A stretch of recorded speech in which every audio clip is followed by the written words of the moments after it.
On produit avec des contraintes de production audiovisuelle, les conventions, voilà. Donc ça coûte cher. La fiction, ça coûte cher, vous savez mieux que moi. Hein. Et donc, faites un sketch, ça vous coûte 5 000 euros, 10 000 euros, 15 000 euros, parfois plus cher et tout. Mettez sur YouTube, ça fait 1 million, 2 millions, 3 millions de vues.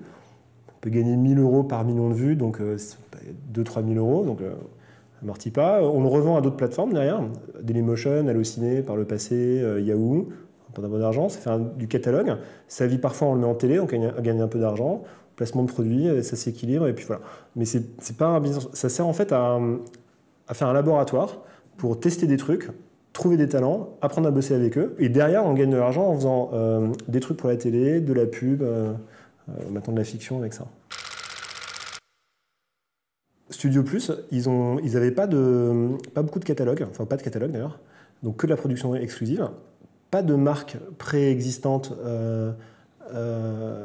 extrêmement forte. Ils ont eu des très bons contenus, mais ils n'ont pas eu de hit au sens House of Cards, Handmaid's Tale, quelque chose de dingue qui fait que tout le monde en parle, et un marketing light.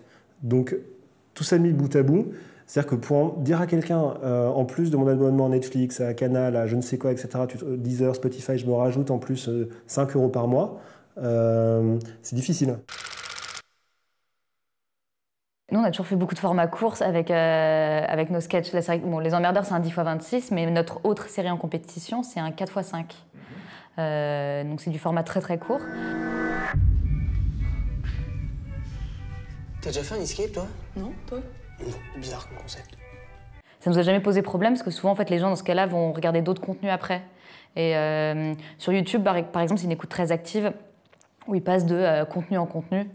Et c'est ce qu'on fait avec nos séries Golden Stories. On commence à avoir un certain catalogue, on sort une nouvelle série tous les mois.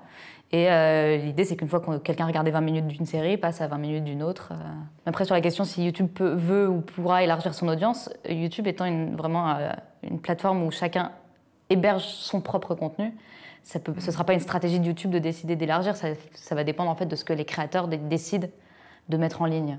Mais on sent de plus en plus que les boîtes de prod modernes vont réfléchir en, comme ils disent, content marketing. Pas au sens cynique du marketing, c'est juste de se dire il y a un public qui s'intéresse à un sujet, on va faire un énorme effort pour le porter à ces gens-là, ce que fait Marvel quand ils vont cibler des trucs et tout.